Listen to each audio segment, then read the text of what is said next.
we got a lot. There's some stuff. Wow. Hello, everyone. Hi, everybody. Welcome. We miss y'all. It's been what?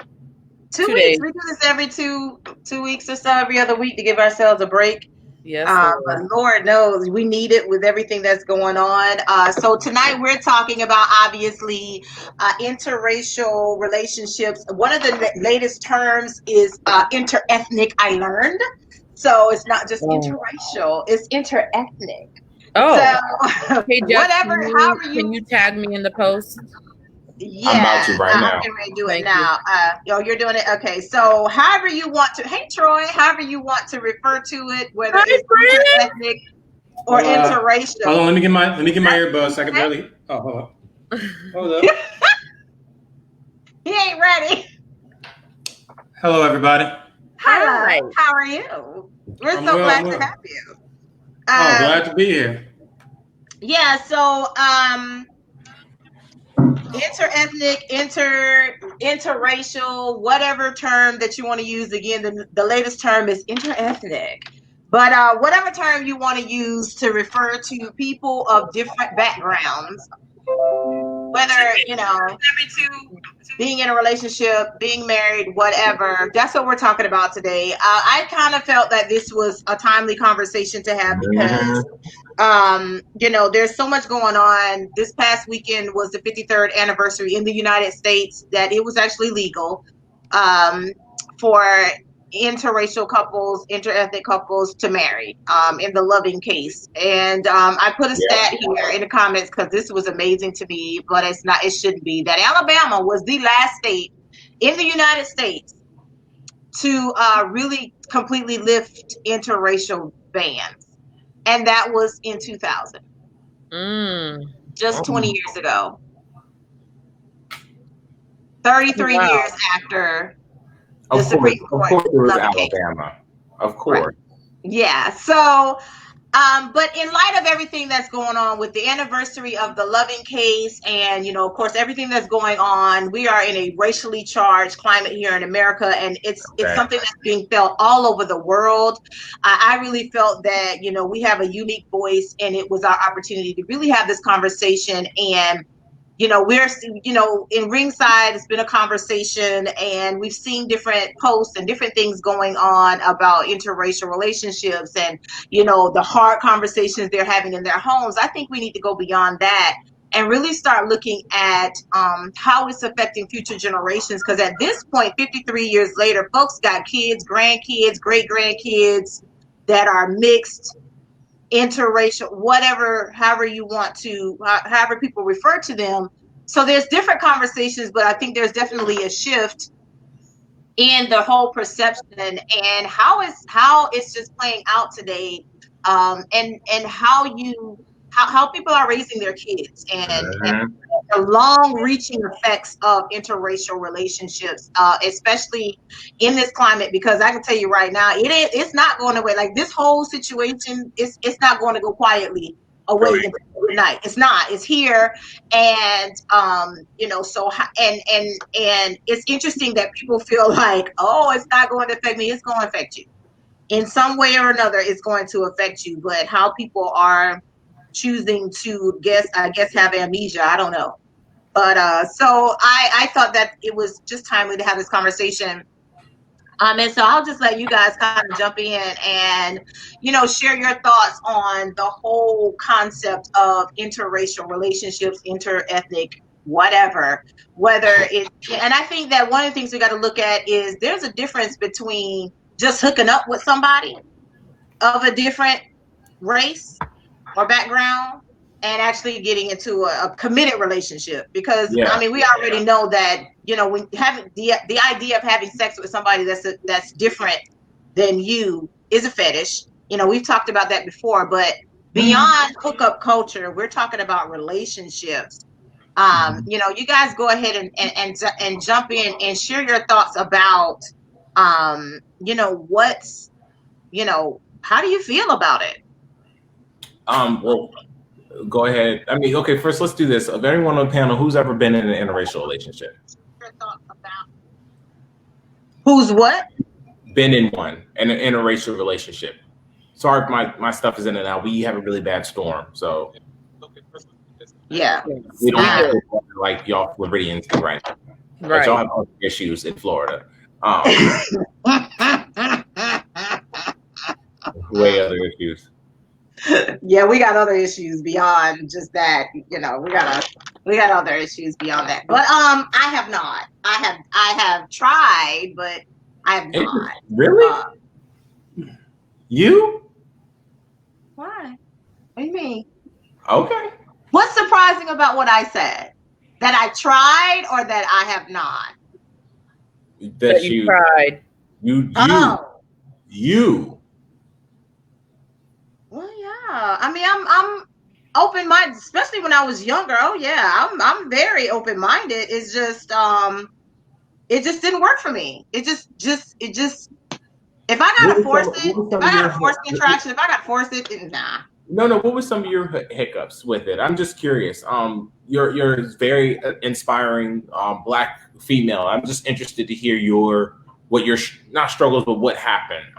Because the perception is with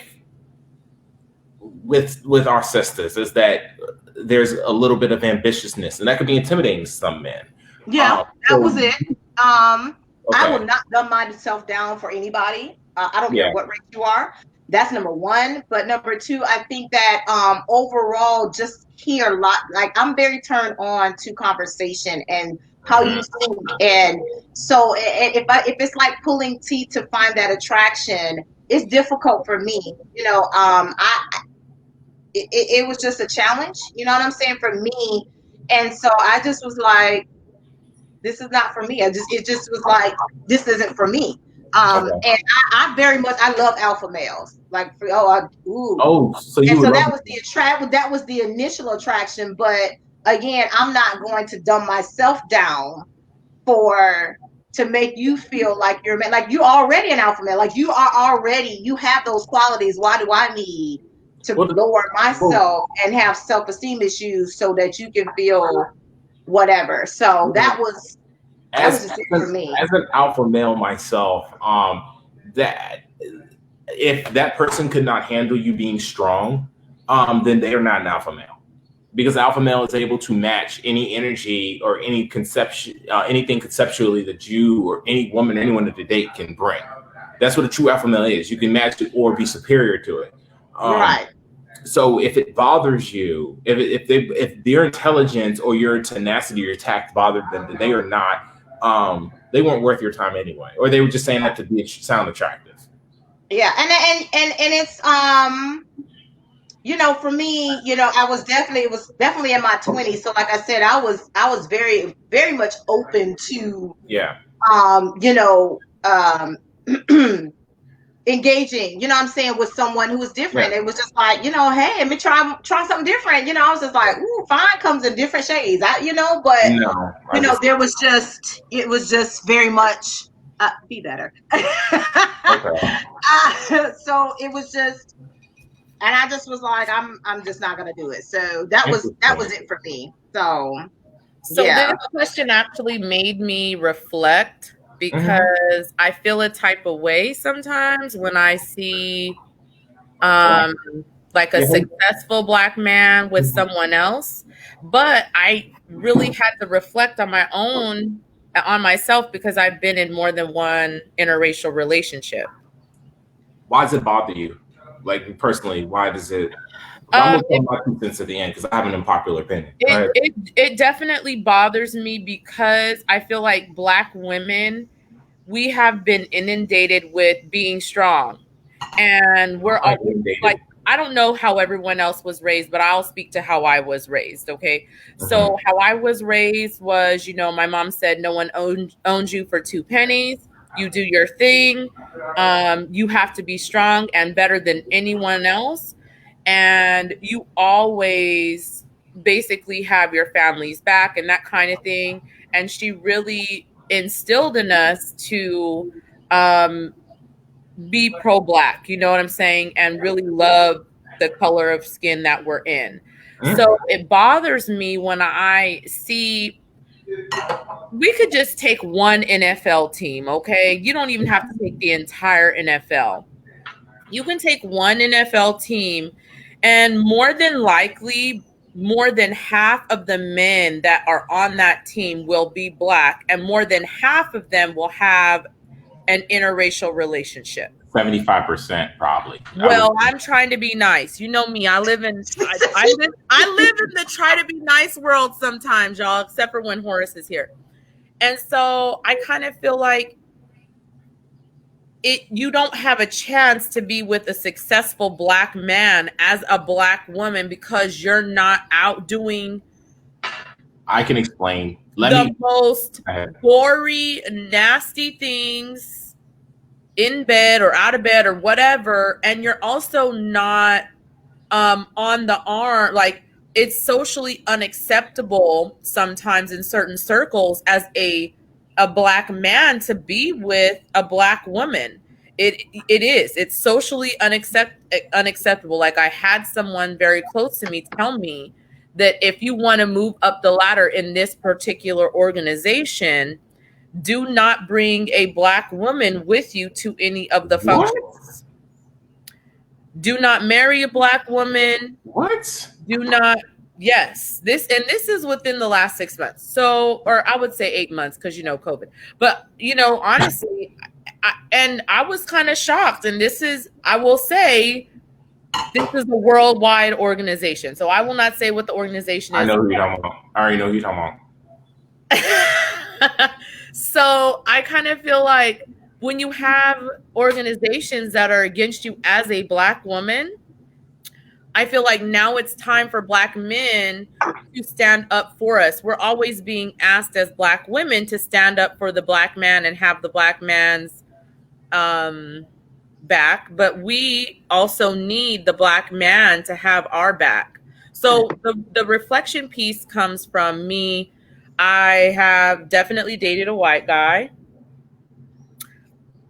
But my daughter is interracial. She's half Native American and half Black. Well, she's not even half Black because I'm not full Black myself. But I had to reflect because I'm like, well, your daughter's interracial, and then you also had another interracial relationship. What does that say about you? So I do see, the point of you love who you love and that kind of thing. But I also think that, it would be nice to see more successful African-American men, Black. Or Black. Hate the word African. Sorry. Yeah. However you self-identify.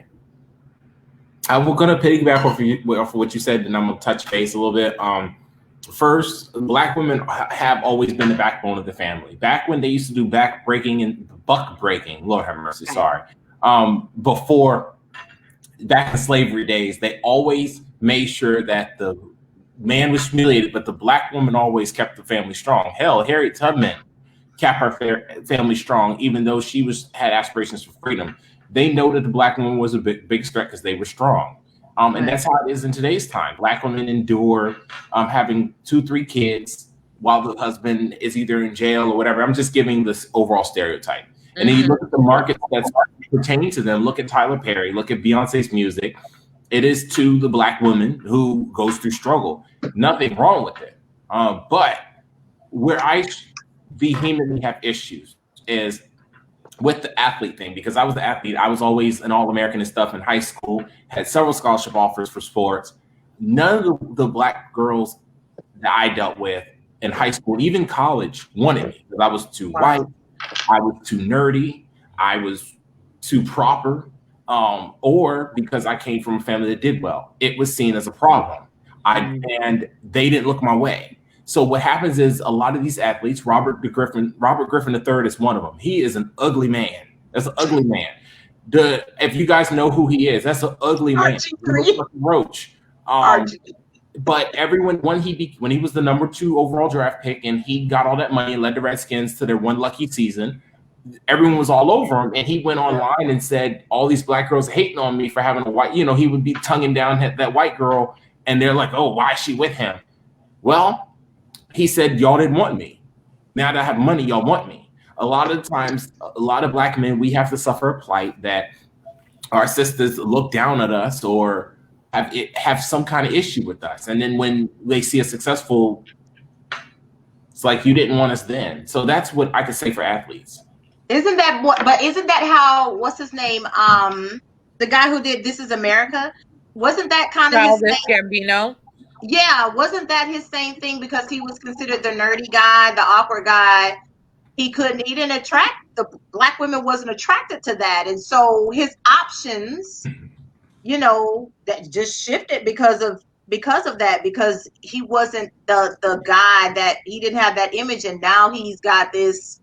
This hit record and all this other kind of stuff. Now he's hot and everybody's all on him. You know what I mean? So I will just speak to where I grew up, being an African American or Black woman, girl, whatever.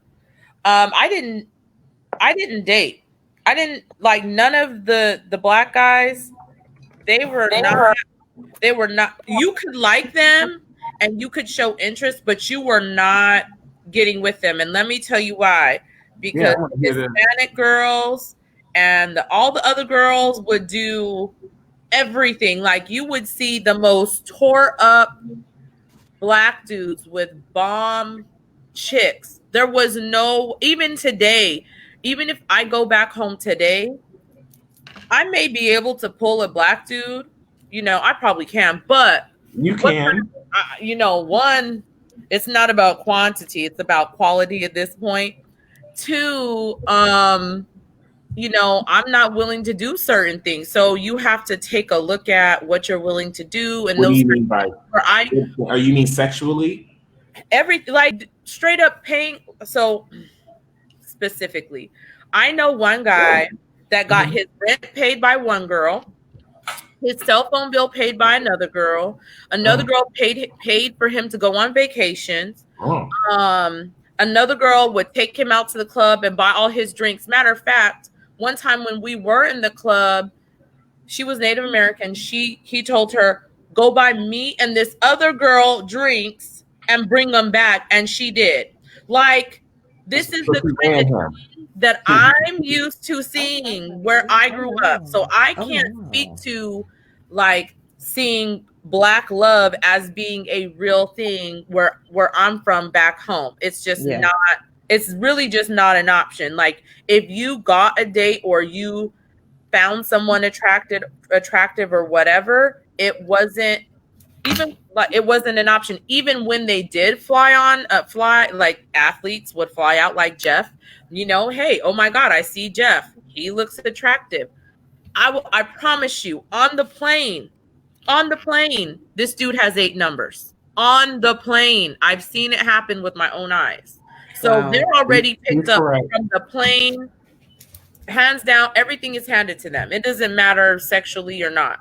Right. I want to get Troy in on this because he's been quiet and he's been in and out. I think he's I apologize. I apologize. My connection. I don't know what's going on. It's if y'all don't know, we're having some severe weather issues here on the East Coast, so it's affecting everybody. Yeah, it's affecting everybody. So, but Troy, jump in here and let us know, what's your thoughts on it, and what are you seeing out there? Well, I mean, anybody who's been in ringside knows my thoughts on interracial dating. A couple of things. Number one, I've never dated a white girl. Every girlfriend I've ever had has always been, Black, because Black women are my preference. However, I don't have an issue with interracial dating, or I don't have an issue with interracial marriage, because at the end of the day, I got more important things to focus on than other people's genitalia. Who you choose to fuck and who you choose to date, who you choose to marry, that's your business, because you have to live with them. You may have a connection with that person that I may not understand, I may not get, or I may not understand why you're with that person, why you're attracted to them, but the connection and understanding that you guys have is just between you guys, and that's all that matters. It doesn't matter if it doesn't, if other people don't understand it. Who cares? Who other people may think. Right.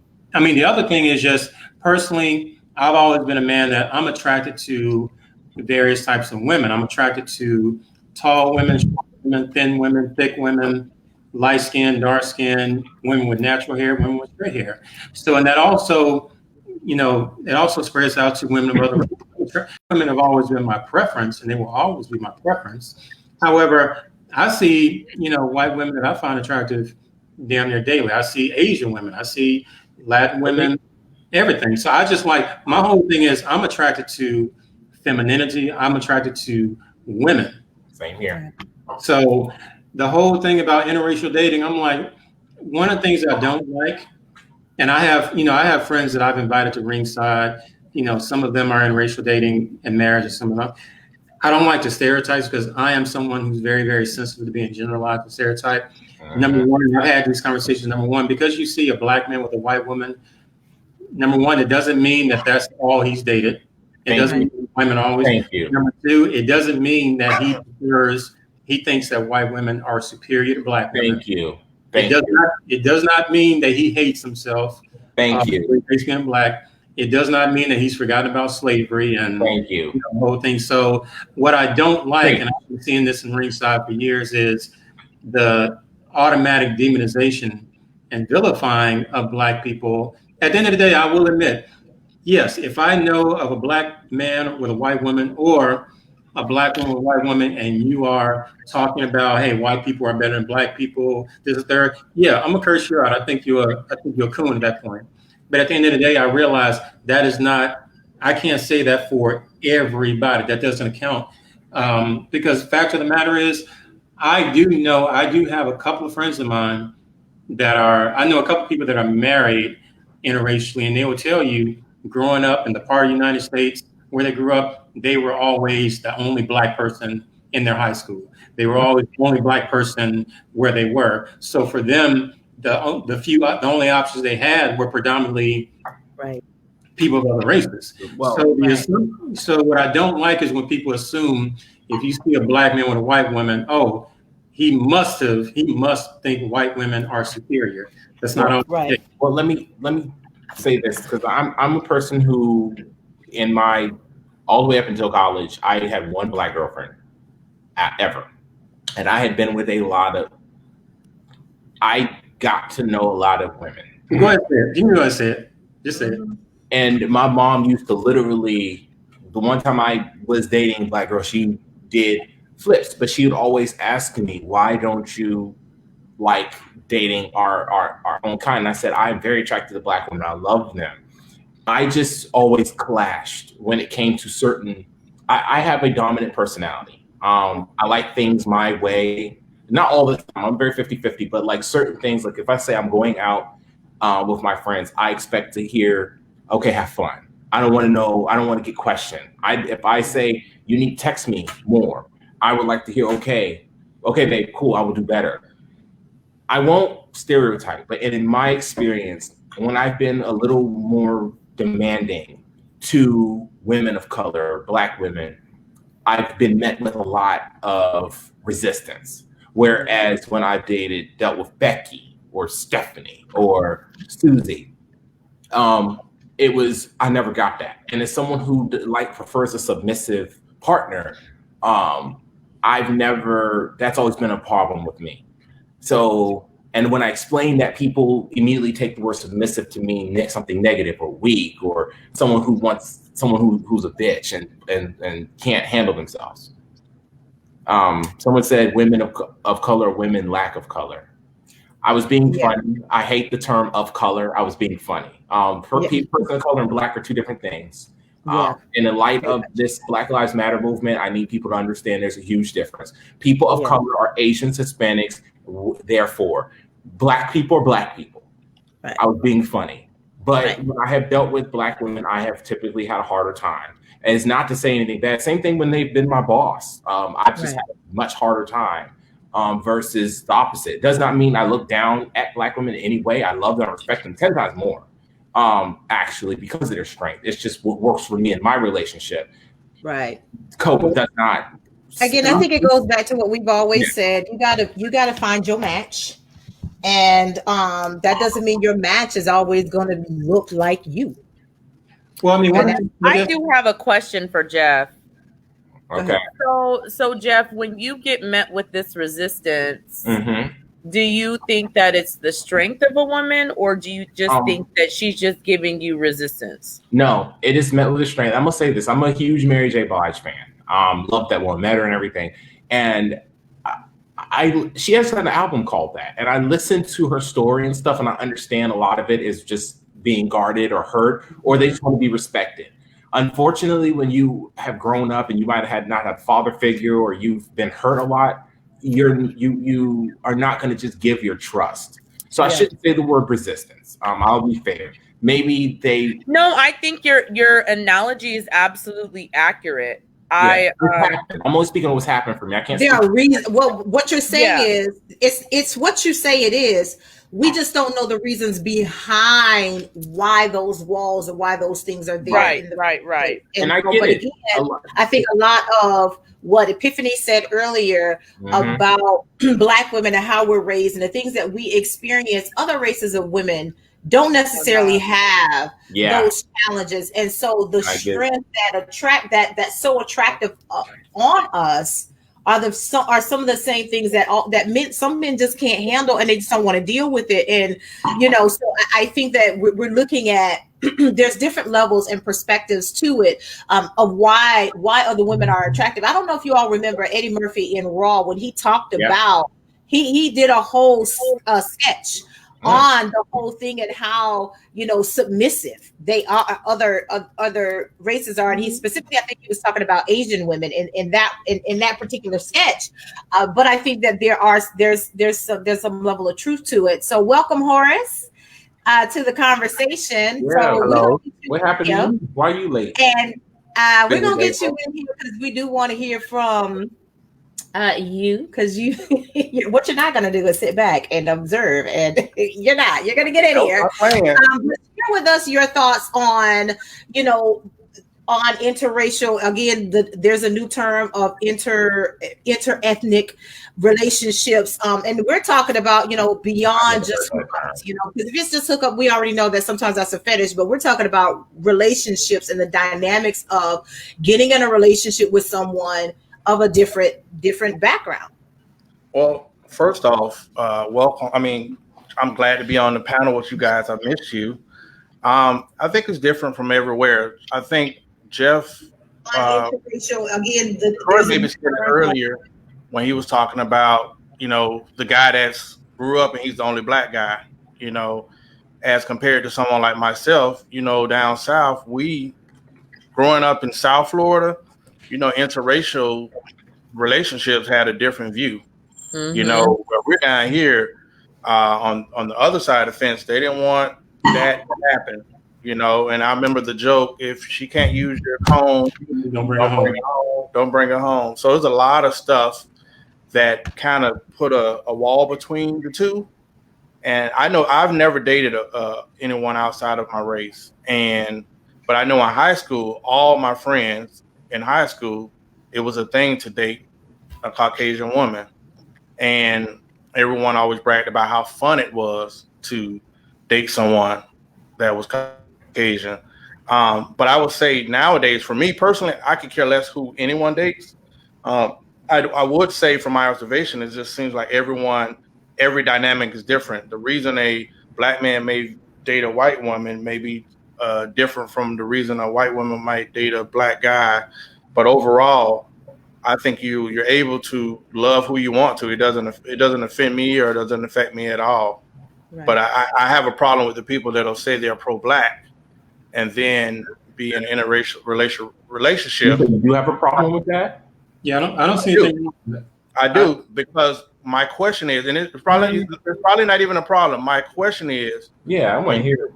When you're in an interracial relationship, you have to have that question because your kids are going to be viewed as Black. So are the kids' culture going to be incorporated into them growing up? Because I have a friend who married, he married a white woman, and they actually go out of their way to act like as if they're not Black, but they're a little successful because they're trying to fit in with society. Right. Yeah. So that'd be my question. I said earlier about the dynamics of an interracial relationship, because at this point, a lot of these relationships, a lot of these couples have children and grandchildren that are mixed.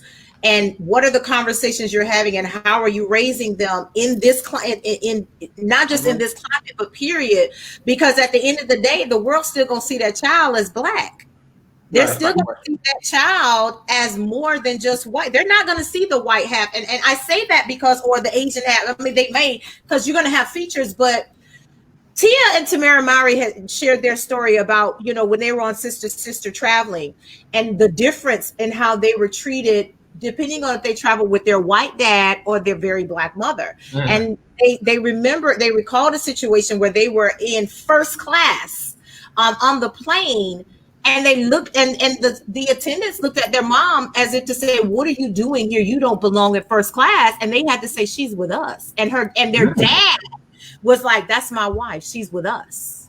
And so, and you, I mean, we know how long ago Sister was. And so, having this conversation, you know, again, whatever your preference is, and we've all had our experiences and different things, but you know, it's you know, Tika Sumpter just recently.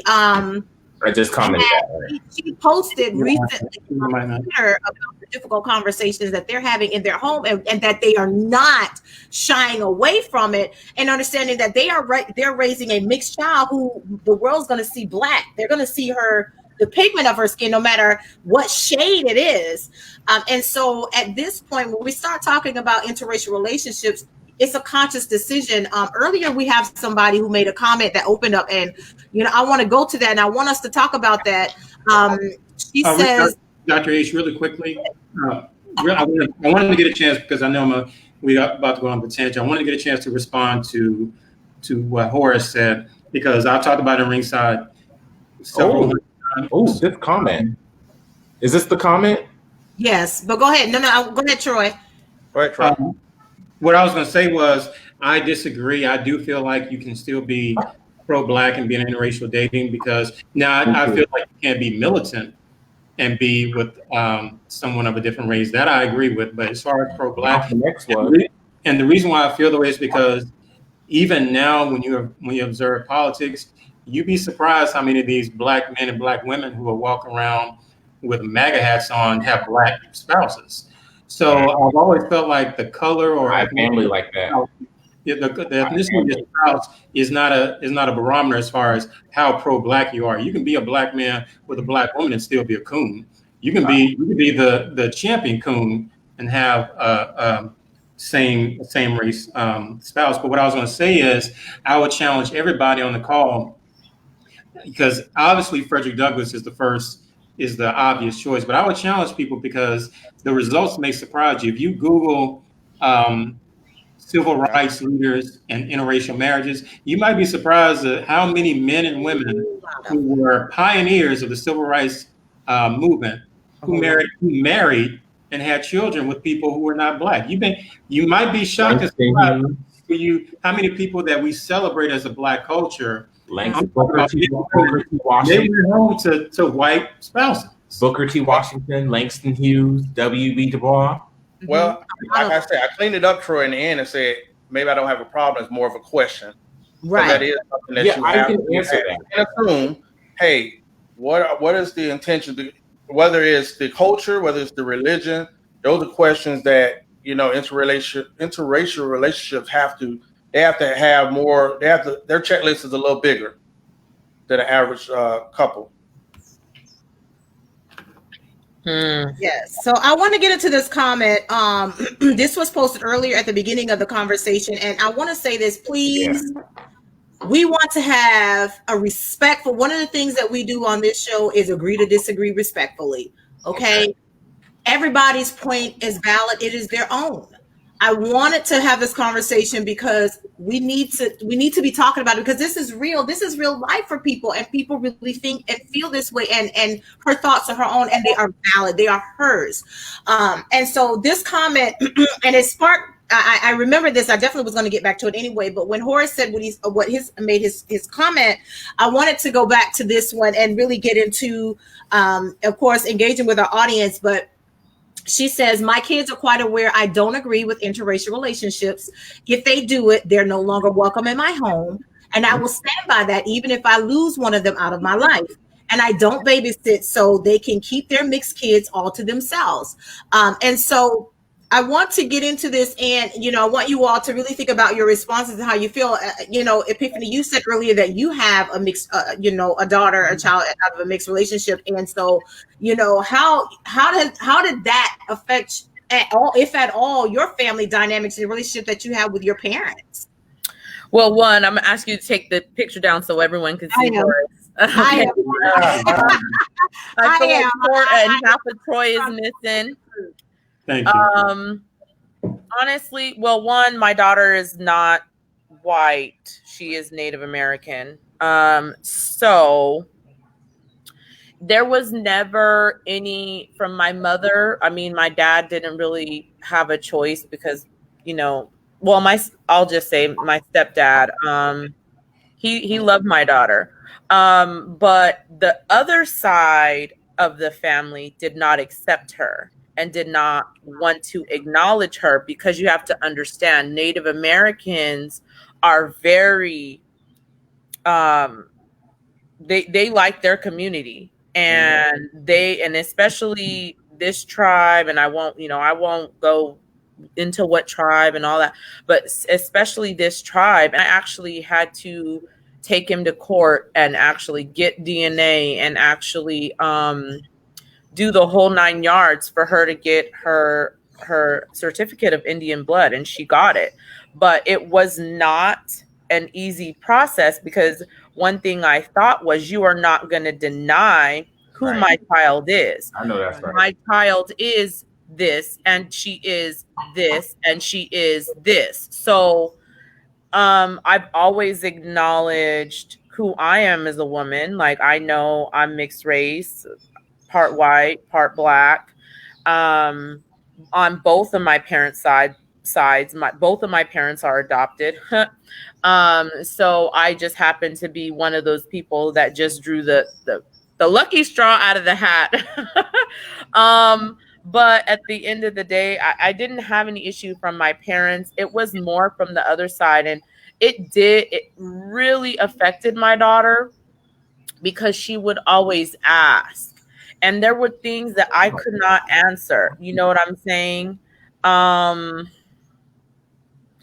It is hurtful as a person who just wanted their child to get to know their culture and where they come from. But if your child isn't accepted, then you have to say, I'm going to teach you as much as I can, and then we have to move on, as a family, and we have to be okay with it until your other side of the family will acknowledge you.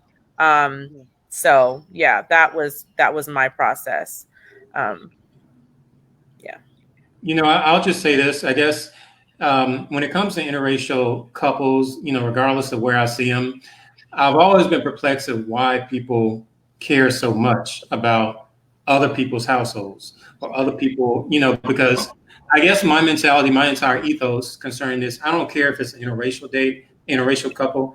I don't care if it's a homosexual couple. I don't care if it's a whatever couple. Do your thing, because at the end of the day, you pay all the bills in your household. My input shouldn't matter, because I've never understood that whole, why some people are so preoccupied when they see a couple that, is of mixed races. Like, why does it bother you so much? If interracial dating is not your thing, then that's cool. You don't have to date anybody you don't want to date, but that doesn't mean that the other person, feels the exact same way. They may have picked a person that treated them nice and they were attracted to and they got along with, and boom, they decided to date. Boom, they decided to get married. So why do people, I guess I've always felt like, why are you mad? Or, why is it a big deal to you? Why? Know why, Troy? Because a lot of times, like we were saying at the beginning, when a lot of people see successful people in general, doesn't matter who they're with, they're always going to have something to hate on. Even if it was another black woman, if she was thick, they're going to say, oh, that, I hate to say it, I'm only quoting, they're going to say, oh, he's with that fat bitch. If it's someone skinny, they're going to say, oh, she's with that skinny bitch.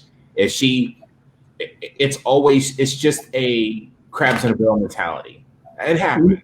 Let me respond to that, because this was something that was bizarre that happened in 2015, I think. Okay. if you guys, I don't know if you guys know who's the dark skin advocate. It's a girl. She's a dark skinned woman. She's a blogger, and she's an advocate for dark skinned women. Oh, I know you're talking about. She's gorgeous. Who I know you. But yeah, her entire advocacy is for dark skinned women. Anyway, in 2015, she came on the. Talking about Lupita Nyong'o? I thought it was Lupita too, but no, she's the actress. No. Lupita too, but no, I love Lupita. No, this is a blogger. I love Lupita. Just Google dark skin advocate. She'll come up. Anyway, I don't know about that. Just Google it. But what I'm saying, the point I'm trying to make is in 2015, this woman, she came under fire because she got on social media and she attacked Kendrick Lamar. I think everybody knew who Kendrick Lamar is, right? Yeah, I'll be on. Hey. Kendrick Lamar, either his girlfriend or his fiance is light skinned. She's a black woman, but she's light skinned. And so the blogger, the dark skinned advocate, she attacked Kendrick Lamar because she referred to him as a fake conscious brother because he's dating a light skinned woman. And how are you? Is a problem. Oh, the reason being, I hate to say this, I think that's a selfish. A lot of times when people hate on something like that, I think it's because she subconsciously knows she couldn't have him. So, so I think that's all that is. But same thing with dealing with women, white women of other races other than being black. A lot of times you get hate. I used to get it all the time. I've literally been at the bar before, and it was a black chick with a white girl, and I passed one up for the other. It had nothing to do with color. It was just one of them was more vibrant and kinder than the other. She called me a coon and said, "Oh, you called me all kinds of names," and I said, "No, you were being rude and obnoxious and loud," and I wasn't attracted to that. So sometimes people don't realize it's just about the character as well. But it's character. But one point that I want to drive is that I feel like no matter who you date, it doesn't matter. Let's take white people out of the situation. Let's not talk about white people for 5 minutes.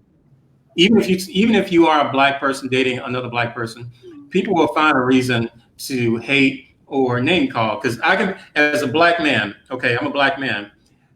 I can sit up here and say, you know what? I'm attracted to black women. All I date are black women, but all I date are light-skinned black women. I don't date dark-skinned black women. All the women I date and attract to, they all have to be fair-skinned, light-skinned, long straight hair. I'm going to get attacked on social media. I'm going to get called names. I'm going to, but my whole thing is any man that says this, what's the issue? If he's still black and the woman is black, I say that to say that it doesn't matter who you date, somebody going to be mad. So at the end of the day, regardless of who I marry, I'm marrying someone who I get along with, who I'm attracted to. If the other world don't like it, I say fuck them.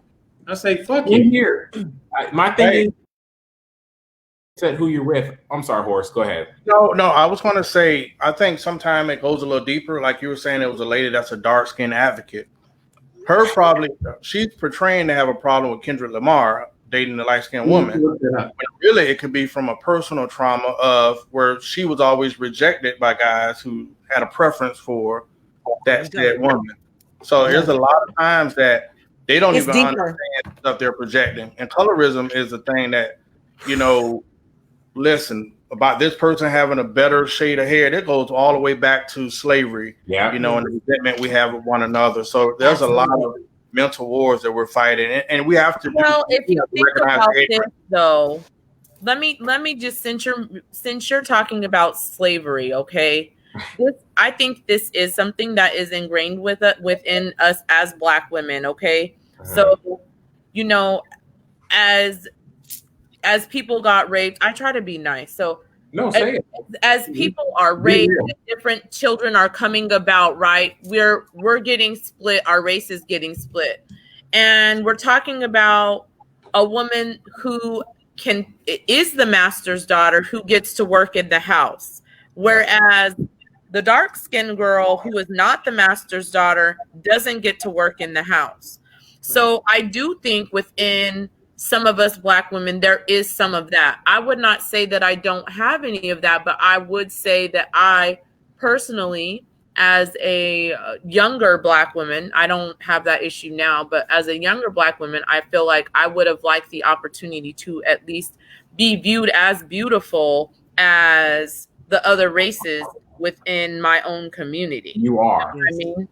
You are. I mean, no, well, I mean, I know, but I'm saying for a long time, I was like, I must be ugly because there's no Black guys that like me. You know what I mean? Well, I want to say this, Kia. This is my niece. I wanted to get on that. She made this point, and I have personally heard this. So I'm not saying that this is not. I have personally. I know people of other cultures that this is true, where they will actually, and I think that this plays a lot into why people choose to date who they want to, who they date, because they're taught that this is ingrained. But there are many races, many cultures who do tell their children to date lighter or white, or whatever the case may be, on a much lighter end of the spectrum. It's ingrained and it's taught. And so I think that yes, we have younger generations. I think Audrey Rush Green talked about it earlier in her comment about millennials, and just younger generations are definitely more open-minded to dating across the spectrum versus back in the day. But you still have that mindset of cultures teaching, like ingraining, it's indoctrination that you need to date light, bright, as close to white as you can. It's where it comes from is irrelevant, but it's true. So it's so just something to get into, you guys. Horace, jump in here with something. I wanted to say, since we're still on that avenue, we still have to recognize the indoctrination. Even on a beauty scale, everything's either white or light. Yep. I'll give you a prime example. Sammy Sosa, the brother was one color, and now you have all through the Caribbean beautiful people that are skin bleaching. You know why? Because it's real. Look at Lil Kim. Almost looks like an Asian hermaphrodite. But yes. Look, let me say that when you mentioned Lil Kim, in 1996 when Hardcore came out, I was a senior in high school. I thought she was cute. I thought Lil Kim was fine the way she was. And when Lil Kim started bleaching all this stuff, I'm like, okay, she ain't cute. Bleaching, that's not bleach. That she turned to a pork-faced monster. But I need you to do better. But here's my thing with Lil Kim. I will defend it. I mean her. I will defend her. What happened was Faith Evans, whoever took her man. Another example, her being with someone for money. Because Biggie's big ass. Let's call it what it is. If he didn't have money, he would not have women. Anyways, what it was during that time in the industry, same thing. And then I'll tie this into interracial stuff.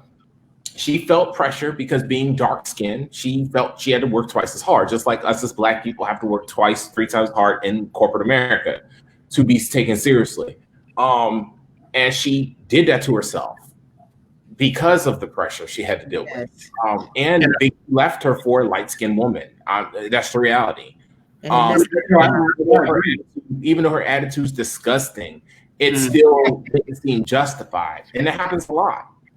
And I agree with you. It's just, when I think about her, because I love Bad Boy, I love Biggie Smalls and all that and everything. But I definitely remember having that poster in my dorm room freshman year of Hardcore, and I'm like, Lil Kim, you were cute. You were cute the way you were. That's right. I'm like, now I will admit, I admit, because I'm a breast man, I wasn't mad that you got breast implants. I'm like, okay, stop there. You know it was coming in there somewhere. It was gonna get in there. Everything else about Lil Kim, I was like, you were cute back then. But now, like I said, she doesn't even know what she looks like. And I feel so bad for the iPhone users. Lord have mercy, when Face ID came out, I don't know what she did. But regardless. Everybody look up. Her name is I just Googled it. Her name is Rashida Strober. Oh, her. Oh, she's toxic. Don't get me started on her. She blocked me on Twitter along with the other 80 people who did. That's a long list, Jeff. I swear you on like a list that if you are on everybody, I feel like on a list. What it is because I've a big following. Whenever I comment, it causes people apparently see what I say, so it causes a lot of people have to comment dislikes of people that I do. So what happens is when I make a comment, people tear them apart too. So I guess they're like, oh, this guy is causing a lot of problems. So yeah. Anyway, this isn't about me, but yeah, that was her. Everybody, Rashida Strober, that's the dark skin advocate who tore Kendrick Lamar. Just tried to tear him a new asshole. And Charlamagne the God gave her donkey of the day that day because she was trying to question Kendrick's whole pro-blackness, all because his black, I don't know if girlfriend or fiance was light skinned. She wasn't a white girl. She wasn't. She wasn't a Kardashian. She was a black woman, but she was a light skin, and she called him. And I'm like, so to me, that was one of the first cases that I realized it don't matter who you date. Somebody gonna find a problem with it. Yep. You cannot. There's no way in hell you can please 100% of the people 100% of the time. Never. Okay, but even still, we can even go a little farther with that. What about when Serena married her husband? All the black men were like, wait a minute. Tika Sumter too. To be honest, but she dated black men prior to Alexis Ohanian and bragged and dogged publicly and privately. So, and she's spoken out about it. She even had apprehension about dating him at first because she never even thought that she would consider dating anybody outside of her race until she did, and he treated her so much better than any of the people that she had ever dated before. That's how she was treated. You become a celebrity. It's different. Is it fair? No, but the pressures and stuff you go through and how that girl was treated, it's like, yeah, it was a story. So for whatever reason, people get into what they want to get into. Horace, you wanted to say something, and we're going to go to Troy and start wrapping up. Well, I was going to light up when he talked about Serena, and my comments will stay bland, but she dated a lot. Listen, I know that dynamic where I don't even know how that'll be an off-screen conversation with the dad. As black as the dad was, he actually pushed them to date white. And Serena, she rejected that for a long time. She dated a lot of notable people, and they did not treat her right in her terms. And you got a guy that's flying you out for Italian food. That dude took her to Italy for Italian. It's hard to kind of argue that. Yeah. It's hard to argue that. But she's a nice person. She has her own coins. And it just seemed like dudes did it as a conquest rather than seeing her as a relationship.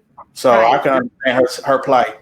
And I'm glad you mentioned that, Horace, because obviously she was already a megastar when she met Homeboy, so she didn't date him for money. I was like, she wasn't dating for a come up. And number two, to Dr. H's point, I do remember being in ringside and a lot of guys upset about that. But I was saying I was one of those guys that wasn't upset because personally, I don't care where it is. If I see a black woman with a white man, I don't trip. I just don't give a fuck. And I certainly, it's double if it's a black woman that I don't even want. Like, I'm not even attracted to her. If I'm not attracted to you like that, why do I care what man you got on your arm? I don't give a shit. That's your business. Do what you do, live, love, and prosper. But I don't care if it's the finest black woman I've ever seen. If she's with a white dude, I'm gonna say Mazel Tov. I'm gonna say, No. Now, I'm gonna flip the script. Now, I will say this.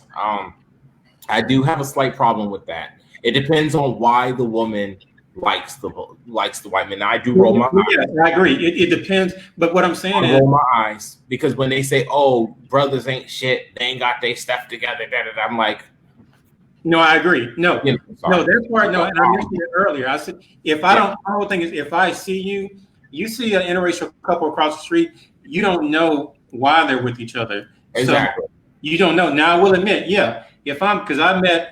I got one of our frat brothers that I knew a long time ago who said that to me. He said that he prefers white women because white women treat him better than black women. That's been my experience too, though. That's been but he took it a step further. He just didn't like black. He generalized. That's different. And he went to an HBCU. He went to Clark Atlanta University, and he told me that's the second blackest HBCU. The blackest Prairie View.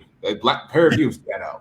No offense to my friends in Texas, but Prairie View is ghetto. You step on the campus and you get high from all the weed smoked on there. But no, I get what you're saying. That's my problem. Like mine has been like I've just been rejected, not rejected, but kind of, oh, you're not thuggish enough for me, or you're not. There's always But I think that again, that speaks to the fetish. Some people have a fetish, and it goes to what Kia said. Is it a sexual conquest or marital stability? So is it a hookup or is it a relationship? Because again, the approach that people have to dating outside of their race, it could be some. Listen, for some people, it's a bucket list item. For other people, they're doing it just to piss their family members off. For whatever reason, there are long-standing consequences, and I hate to say it like that, to being in an interracial relationship or ethnic, whatever they want to call it now. And I don't say that in a bad way, but it's some stuff that you're gonna have to face, period, point blank. And you got that great grandchildren. Facebook article about the one girl that was dating the black guy. I think it was on Twitter. She was dating a black girl dating a white guy. And she realized that she went through his phone for some reason and realized that he was calling her the N-word. Oh, yeah. And all of these things. And then she realized that she was actually suffering some sort of sexual abuse in the bedroom because this is whatever he wanted to do is something that she did. But he truly hated her. Like, he was literally calling her the N-word to his friends. Wow. She screenshot all the messages and put them on Twitter and and then she put a post up that said, women, no matter what, sometimes when we date outside our race, it can be negative. And so as a black woman, right, we do have these things where people do prey upon us as we are a challenge because we are strong. You know what I'm saying? Like, we can be preyed upon, and then they tear us down. And then what do you do after that? So I don't know. I feel like it's a caveat for black women because sometimes we're the conquest and we're brutalized and abused. And then other times we can be loved. Well, black women are seen as a sexual object sometimes. I mean, hell, look in slavery days. Like I mentioned earlier, Thomas Jefferson, you even see in every slave movie, look at Roots. Have you ever seen Roots? He literally did not touch his wife and did not care. Black women were always seen for their body, not their brain. Black women are brilliant. They're strong. They're beautiful. We're objectified. We are objectified. Yeah, and it could be very intimidating, and that's and what I get upset. I do have some as you mentioned, Troy. Some of our frat brothers like to say, "Oh, I don't deal with them. They too mouthy and stuff." I used to be like that. I'm not gonna lie, but that's just how I was raised. And I learned it was either being guarded, it was strong. When you're kicked so many times when you're on the ground, you're gonna be pissed too. Just like black people, we're dealing with now with the police. People are going, "Oh, they're thugs. They're mad. They're violent." No, we're pissed. So we can't get mad when someone is simply just guarded because of what they've been put through. I get upset now when I hear that. I was going to say, Jeff, you have a valid experience, but I was going to say you have some guys, like I have a friend who he's never going to get married, and he'll let you know that. Me too. With they're done that. White women because he doesn't have to have that same responsibility or accountability. Of course, right? I'm gonna say it this too. I'm gonna say it. Sorry for all my exes and stuff. They're easier. You don't have to do as much. With a sister, you gotta do more than wine and dine them. You gotta get them up here. Most of the time, I hate to say that. Where with Becky and Susie, you just gotta have a big dick. You gotta have tattoos, or you just got to charm them. Or like I've had women. I've dated a white girl once for about a month, and she never knew my name. But she could tell me every tattoo on my body. She could tell me everything about me that was materialistic. Couldn't tell me anything personally about me. And it says a lot. And she loved to brag to her friends. But she didn't even know that I had as many degrees I had, how well I did at work, none of that. Your favorite color? And reality, I'm not saying to imply that I want anything easy. I'm just saying some people like easy because some people just don't have, and this is not black men. Some people just don't have the capacity to have anything other than their physical. Let me say this. Let me just respond because I'm looking at the comments. Number one, when we talk about black women being fetishized or objectified or used for sex. That does definitely happen, and sometimes it can definitely happen with, from Black men. I definitely know, like, being younger, and I fetishize about Black women. I dated a Black woman because she had a big butt. Didn't know anything else about her. Didn't know what she looked like in the front. Just knew she had a big ass, and that's what I wanted. Everything else outside the big ass, I didn't care about.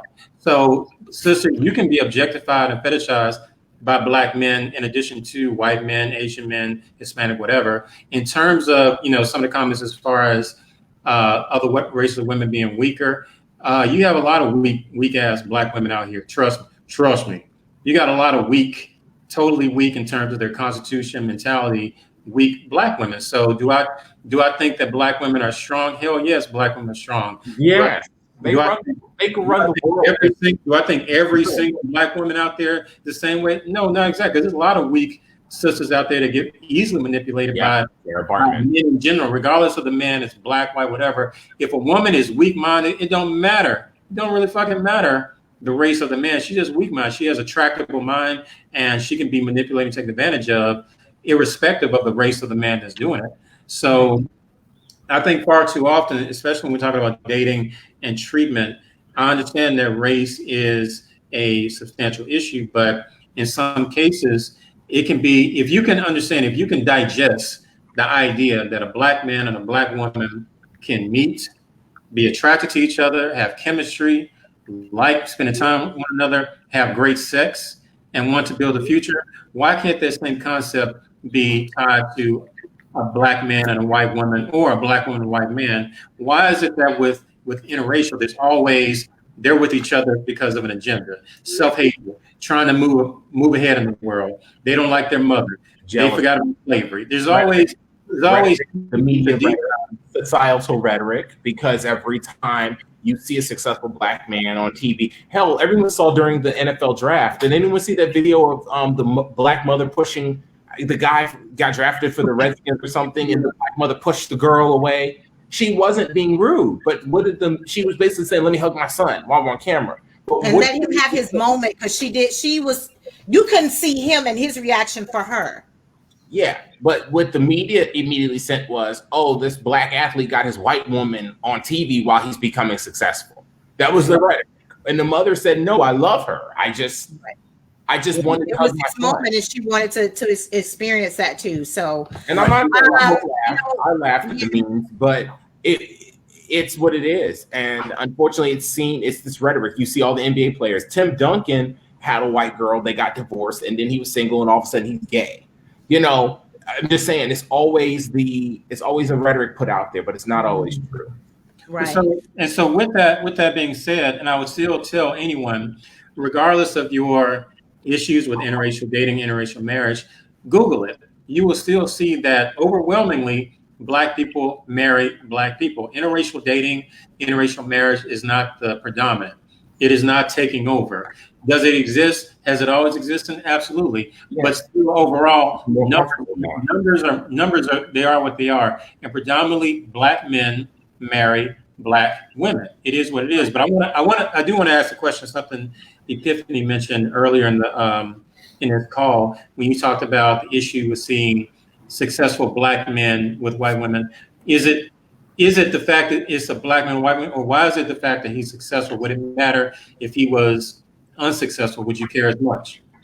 Okay, yeah. So before you say that, I want to validate your point about the statistics, because statistically, the ethnic group that dates higher outside their race is Hispanics, and they actually they want citizenship. So white and Hispanics, those are statistically the higher, as far as here in the U.S. Statistically, over the past few years, and we said 1 in 6 couples, statistically, really getting up there is Hispanics and whites. Under that is Asians. And so it's very interesting. So to Troy's point, what he was sharing statistically, he is absolutely correct. It is not.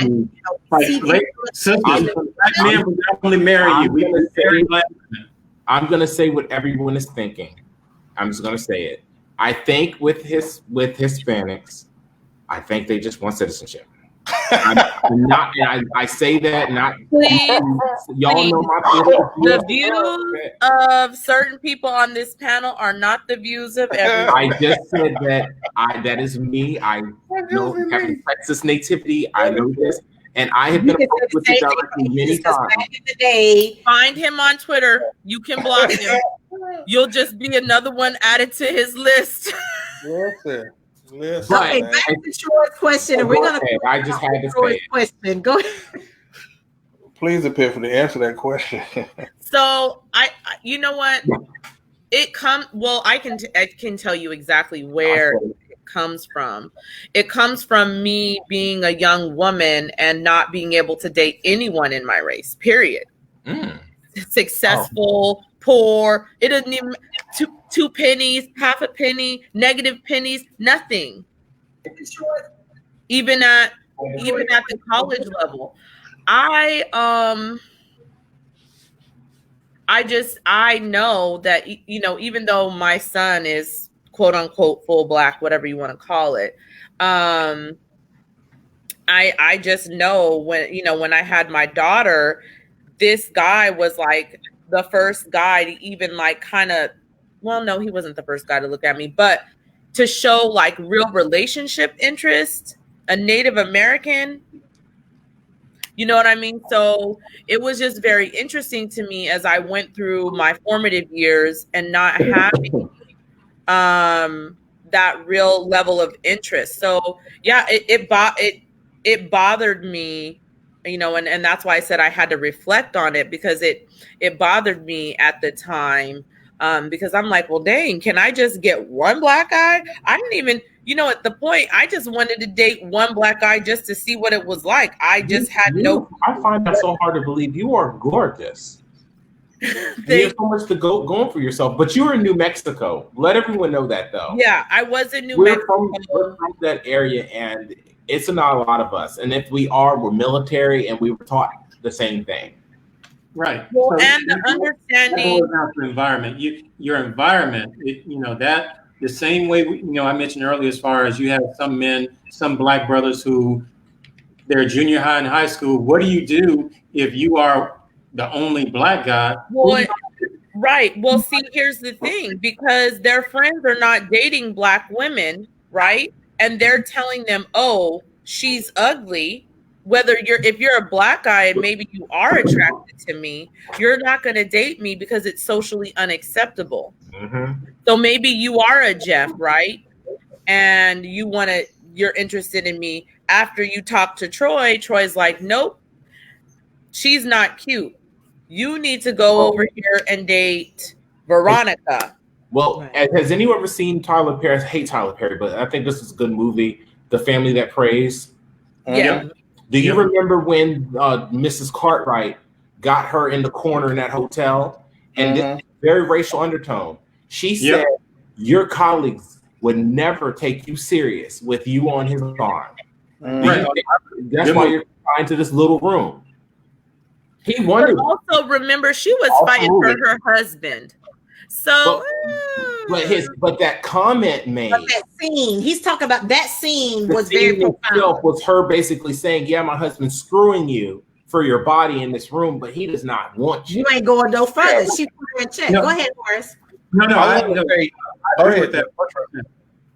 Go ahead, Troy.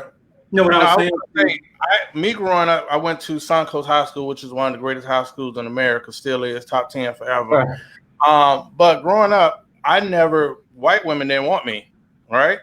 And then I grew up on a country club, and which was interesting, we had a lot of white friends per se, but their parents, when I grew up, I learned that later on, they were insulting the hell out of me even growing up. You know, the nicknames like the Moolie and all that stuff.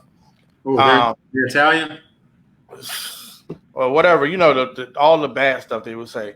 But I would say when I got older, my friends that had kids from interracial relationships, I see that they endured a lot of difficulties. I know that they had love, but it seemed like the parents or the grandparents made it difficult. So it's not me saying I wouldn't date a white woman. I have intentionally tried not to, simply because of the ignorance that those couples have to endure, especially with the kids.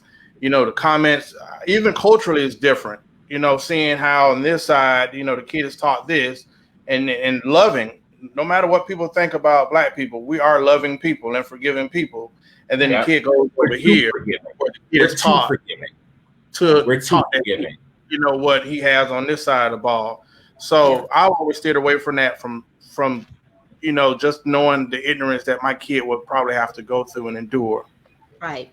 I think that, I mean, it makes a huge difference. Again, you know, as we have these kinds of conversations, you do have to think about generations. Like, you know, what are the future generations, you know, of these interracial, interethnic families, you know, whether you marry or just, you know, a lot of people just shacking and living together. They don't get married.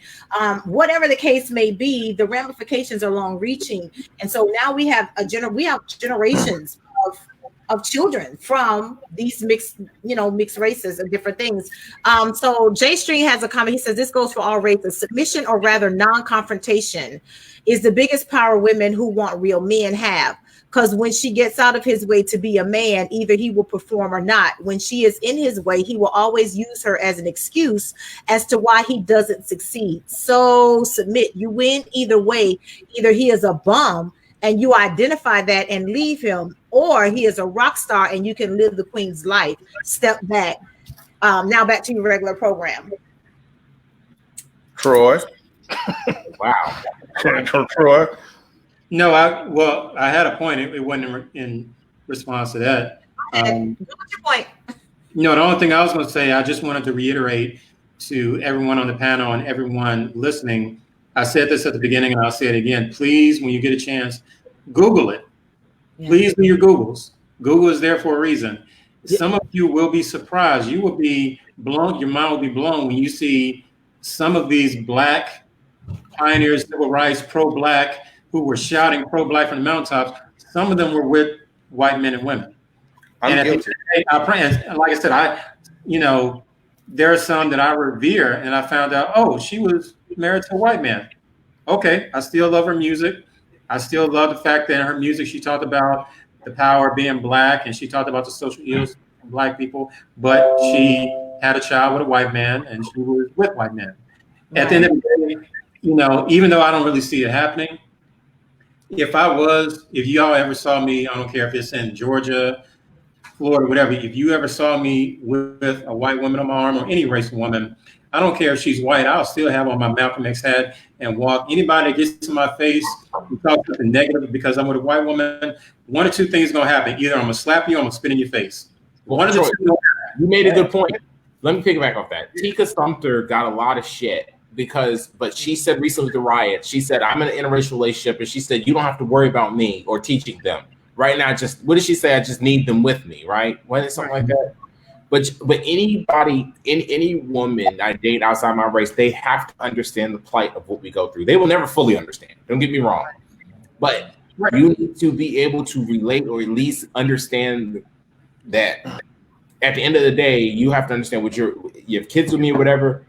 You need to understand that. If you're one of those oblivious people who go, oh, just don't commit crimes, the police won't bother you, we're going to have a problem. I'm not gonna yeah. You know, I agree. I don't feel like, you know, I agree with you 100%. You got to understand, you got to be able to get invited to the cookout and not ask, what are these greens? Do they? Right. Yeah. So, when you talked about Google, I'm going to say I'm guilty. Listen, I went to a few political events over the last decade, and I did get that reaction. Some of the notables, like you're speaking of, and you see them with the white wife, and you're like, you know, just assuming. Some of the notables, but the interesting part is, I can name two of those wives that are like, you'd be like, man, she's pretty cool, you know, pretty dope people. You know what? I'll put it to you like this. No, I wouldn't say Google, YouTube it. Everybody knows what YouTube is. How many people have heard of Rubia Garcia? Oh, Miss Ruby. Yeah. Oh, first off, I think she's fine as fuck. I think she's sexy. What's going on? New Orleans, ain't she? She'll say things. I've listened to her videos. I'm like, she know shit about Black history that I didn't even know about. I'm like, shit, I didn't even know that. Oh yeah. So I will admit there are some white women, Hispanic women. Some women are down. Some women know history. Some women are history buffs. So I agree with what Jeff said. If you are non-Black, if you with me, you know, you don't have to personally endure my struggle. You have to empathize. You have to be able to seek to understand. Because at the end of the day, empathize. Yeah. Thank you for saying empathize and not sympathize. There's a difference. Yeah. Empathize. So if I'm dating a black woman, I don't know what it's like to be a black woman. I've never lived my life as a black woman. It doesn't mean that because you're a black woman and I don't understand that we can be. No, I'm going to seek to empathize. I'm like, you know what? I'm going to seek to understand what you go through. Apart from what I go through as a black man. As a black man, you being a black woman, there's certain struggles that we're going to have in common, and there are going to be certain struggles that are going to be completely different. So to me, I equate that across the board. But I meant what I said. Like, if you ever saw, first off, if I'm with a white girl, she's gonna be fine as fuck. Second off, anybody get in my face, you better know how to fight or something, or you're just gonna have to have a rag and wipe the spit out your face. Because regardless, I'm not gonna let anybody disrespect me all because of the race of the woman on my arm that makes me happy. Troy, I will say, you in Atlanta, between Atlanta and Houston, there are some Caucasian women. You be like, wow. Oh, they bad. Oh man, they bad. I mean, I guess, and the reason I don't like to, necessarily label myself as a liberal, but I just feel like whatever day that is, whatever day I die, I'm going in the ground by myself. But while I'm above the grass, I'm living my life to make me happy. So whatever choices I make, if they make me happy, like totally happy, I wouldn't care if the rest of the world or the rest of society didn't agree with them. I'm like, fuck y'all. You're not paying my bills and you don't receive mail in my house. So your happiness is not a priority in my household. Right. So, who I choose to marry, if they make me happy totally, and I know I'm doing it for genuine reasons and not for a come up or self-hatred or whatever, I wouldn't care what social media thought. I'm like, social media can kiss my ass at that point. Yeah. All right. So y'all, tonight was a very lively conversation, and I really hope that you learned something from our experiences, but also the conversation. It's something that, I really want to encourage you all to have your own watch parties, have your own conversations about this, because it's, again, this whole issue of race is not going to go away quietly into that good night. And, if you go out there and Google and look at some of your favorite activists, past and present, many of them are in interracial or interethnic relationships, and feel how you feel. But I do believe that it's something that we need to have conversation about. You really need to be thinking about future generations and how this is going to affect your children, your grandkids, your great grandchildren. There are people who feel like the woman did earlier, who is dead set against interracial relationships, and that's okay. You need to know that mindset is out there, and people feel that way, and you feel how you feel. Everybody here on the panel feels how they feel, and but that's why we have these conversations. So and have your own conversations, have watch parties, and start discussing these things amongst yourselves in your families. And again, understand that whatever decision you make in your relationships, there are going to be far-reaching, whether you date outside your race or within your race. Listen, black on black. Listen, black people within their own relationships, we got issues. Hispanics, Cubans and Puerto Ricans and Asians, and every race has something, whether they date within their race or outside of their race. It's some things that you got to be, conversations and things that you have to raise your children in. And I can tell you, if you are somebody who prefers to date black people, you need to be educating your children and your grandchildren the dangers of being a black person on Earth, not just in America, because people hate our skin all over this planet. And so one of the reasons we had this conversation is to bring that awareness and understand how people feel, what are the thought processes, and how you move forward, and where you're going from here, because it's a lot going on. So again, we encourage you to have your own conversations, host watch parties, repost, share, like, comment, whatever. If y'all like my shirt, I put a link in the comments. Please order. But listen, understanding that that knee on our proverbial neck, it's not going away. We need to have conversations like this. And so Tuesday night, I'm having another town hall. We're going to be talking about the school to prison pipeline. Epiphany's going to be on with me and two other women. We're going to be having a conversation of what we can do to try to transition away from this suffocation that we've been living under for a long time, and what are some things we can do to start changing the narrative and start shifting away from the things that are systemic that affects our communities, so that we do truly have equity across the board. So that's Tuesday night, this coming Tuesday night at 7:00 right here on my Facebook page. And so again, engage with yourselves, have conversation, get involved, and we appreciate you guys always.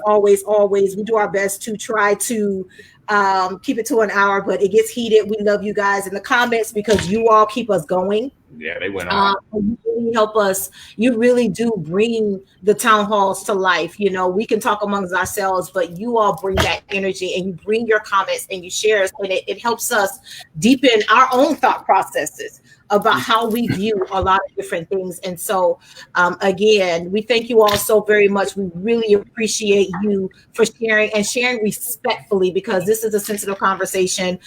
We don't have a problem having these uncomfortable conversations. We're regular common people just like you. We just know how to have conversations like this in a respectful, safe space where we're not disrespecting one another, but we allow each other to be able to express ourselves and go forward. So we thank you all so much for joining us tonight, and we'll see y'all next time. All right. Peace.